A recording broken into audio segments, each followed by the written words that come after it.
Every day is not, a wonderful, upbeat day, but overall, my career as a law enforcement officer has been very fulfilling. I'm proud of it, and I'm proud to tell my daughter, and I'm a police officer. I have no regrets. And if, in fact, we are the emphasis on our educational system, and if things we need are there, then we need to get good teachers and we need to pay them so that they'll go in that classroom and build a relationship with kids and make a difference in kids' lives.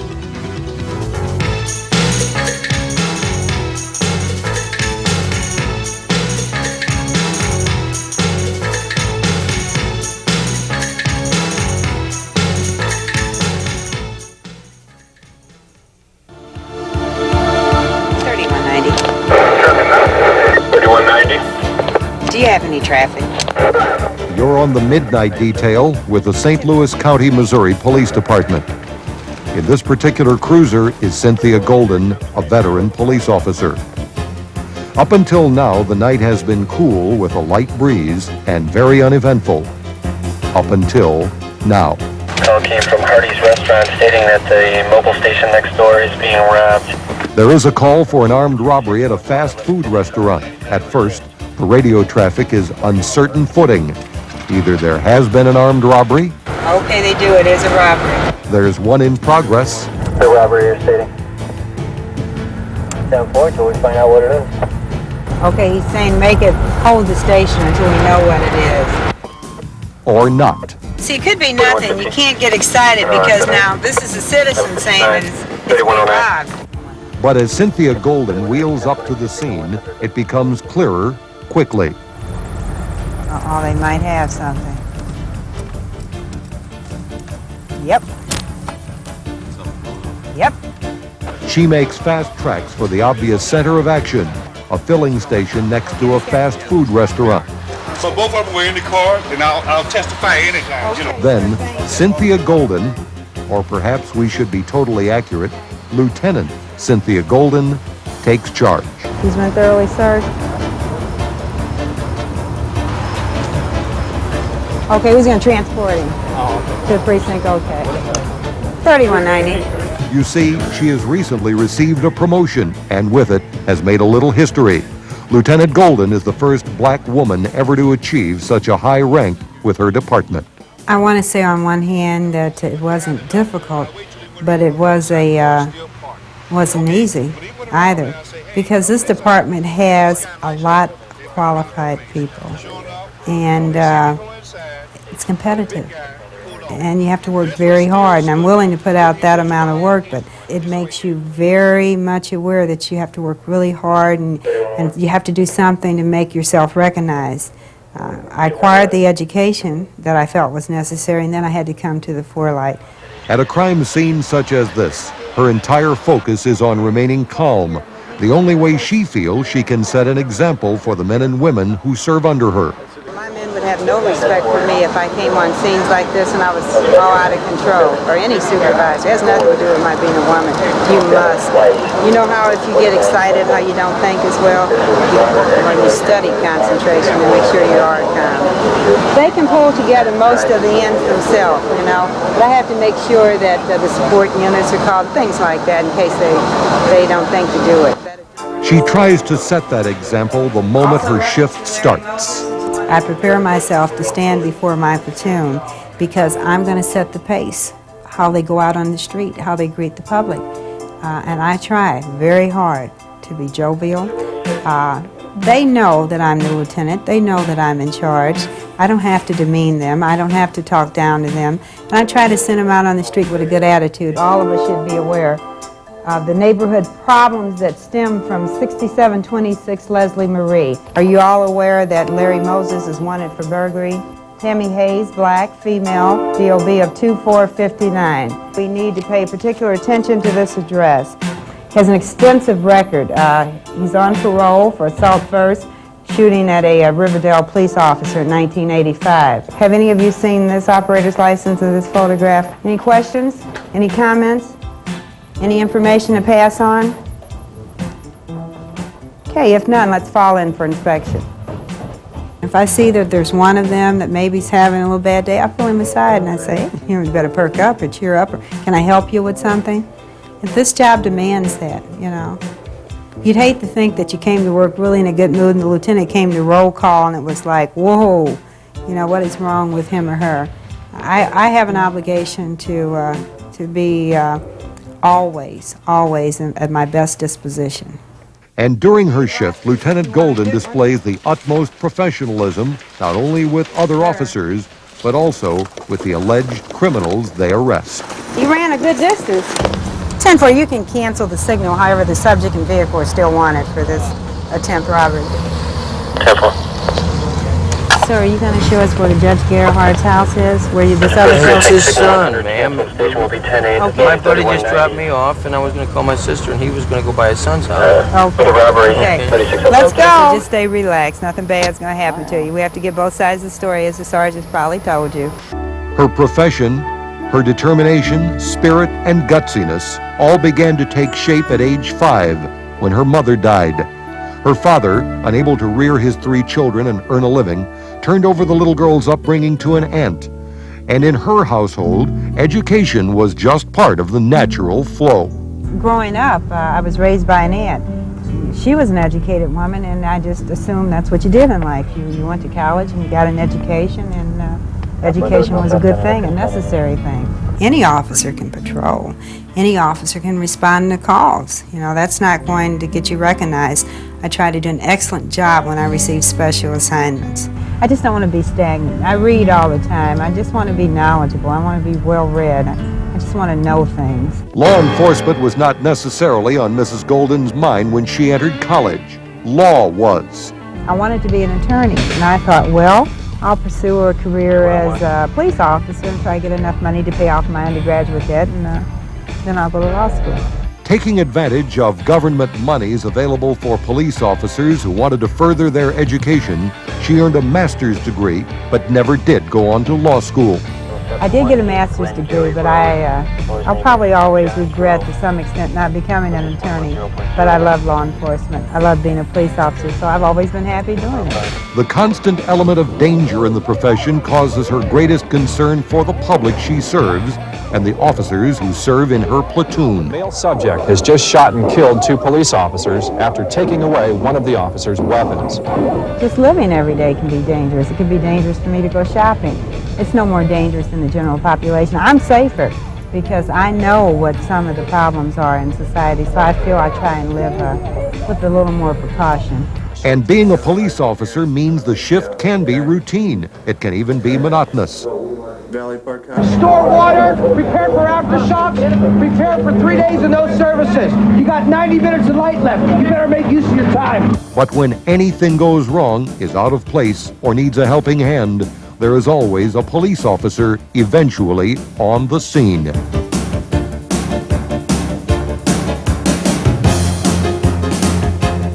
Furthermore, that officer unquestionably has a high school degree, and in many cases is either working towards or has a college degree too.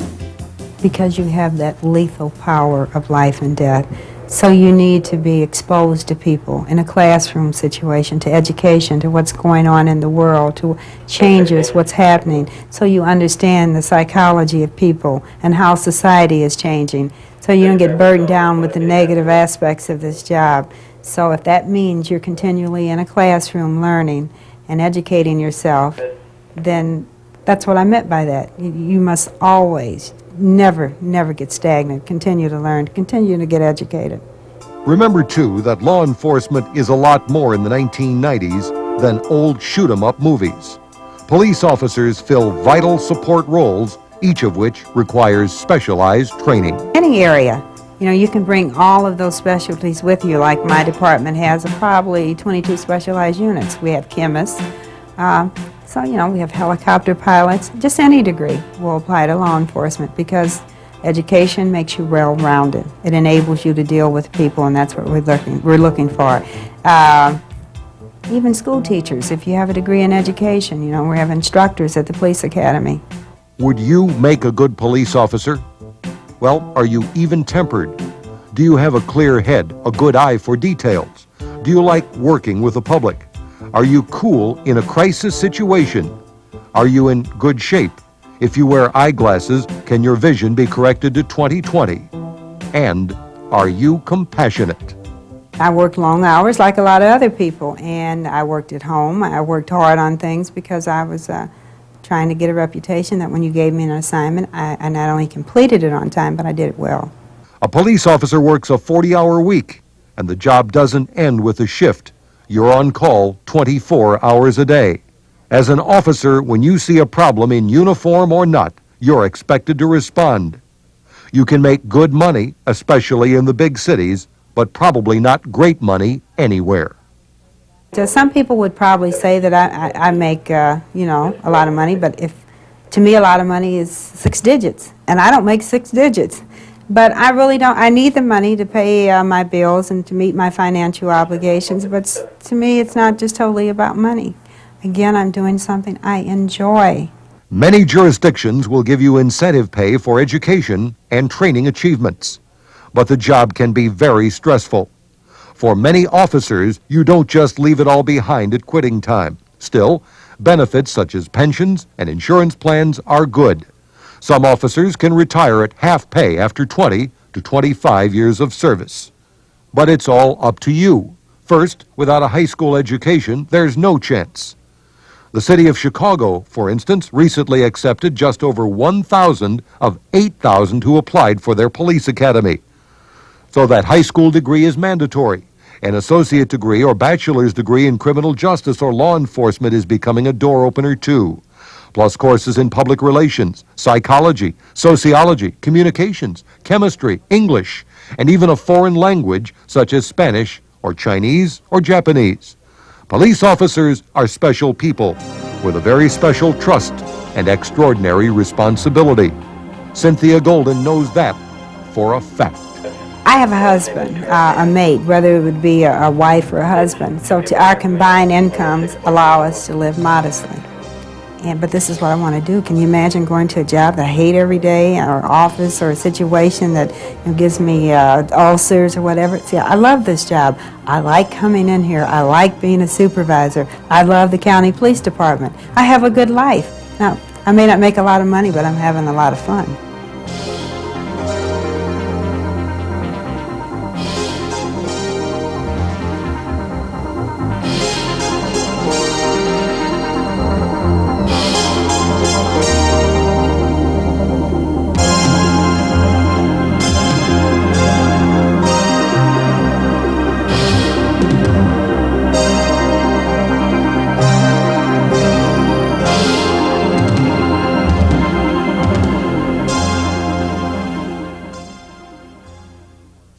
Their faces are unblemished by time. So too are their minds. They are young, eager, and inquisitive.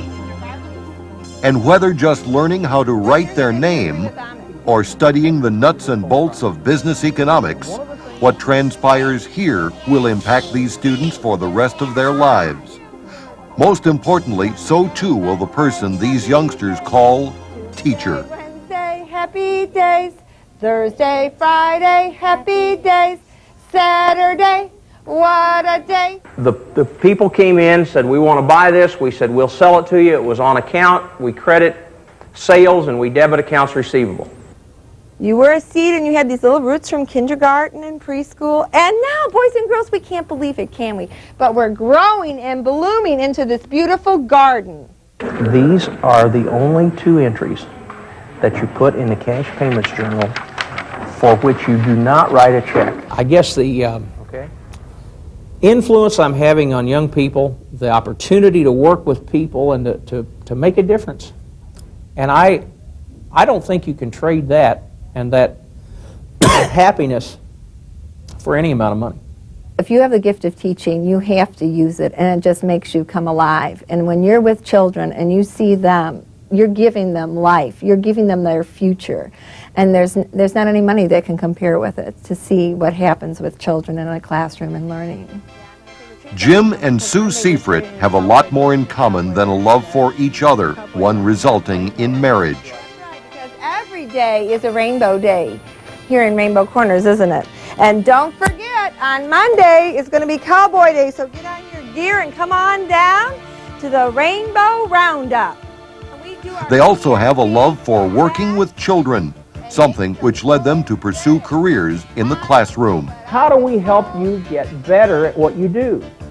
Jim works with high school students, Sue first graders. But for some 20 years, they have worked hard to leave a positive impression on each and every mind that's graced their classrooms. I feel it's a gift of teaching, and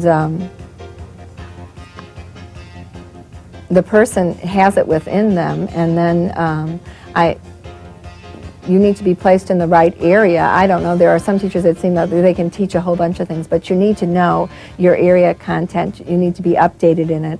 But the main thing in my area is love of children and understanding children. One has to go into it wanting to work with young people.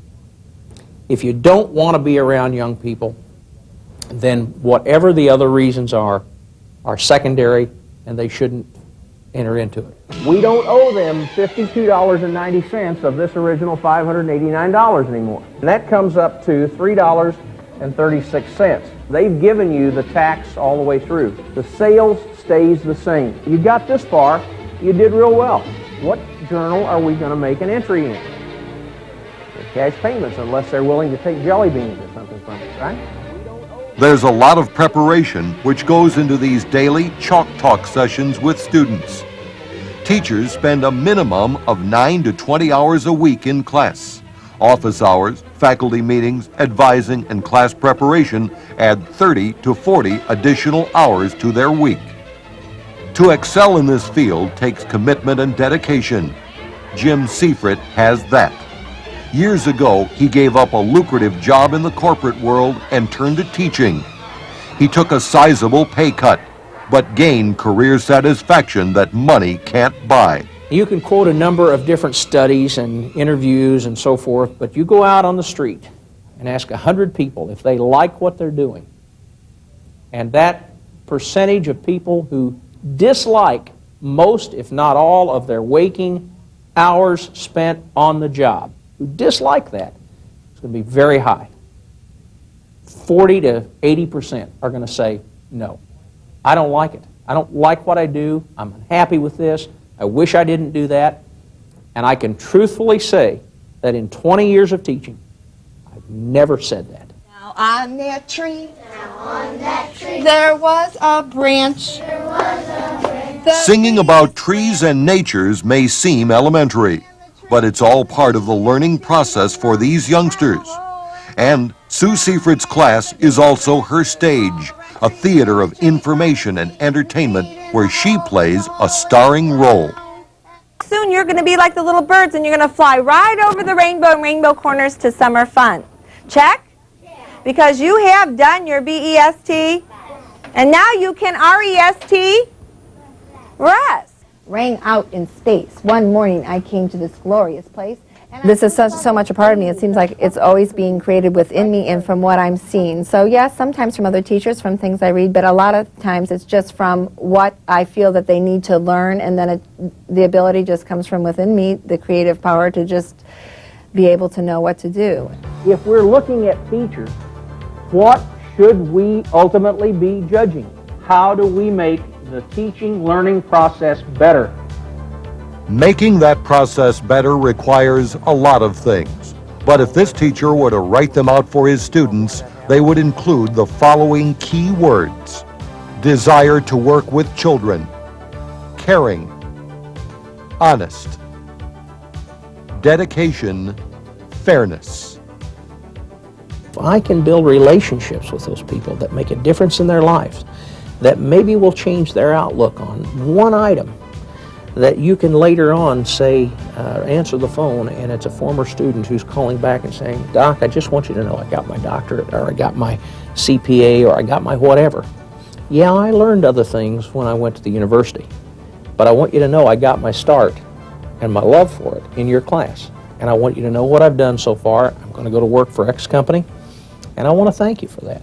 And that means a lot. That doesn't put bread on the table. That doesn't take the place of money, but it means a lot. With that satisfaction comes increasing financial rewards. Slowly, salaries for people like Jim and Sue have climbed upward over the years. And while you won't get rich teaching, enriching these students offers challenges and rewards some can never find in the business world. I try to stay current. I try to stay young myself. I try to stay relatively vibrant and interesting, knowing that I'm not necessarily going to go in and stand on my head and do all these kinds of different things.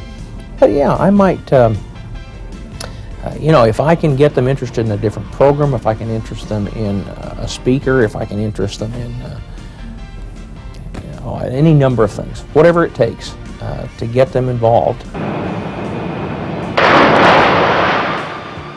Some 20 years ago, Jim Seifert took the plunge, diving headfirst from the corporate world into the classroom. His wife Sue did the same. Today, their contributions are measured here in the minds and faces of their impressionable students. The Seiferts don't just teach, they mold, build, inject themselves into the lives of their pupils. They can and do make a difference. No doubt about it, if minutes were memories and memories money, Jim and Sue Seifert would be millionaires. I've never looked back, I've never regretted it. I like what I do.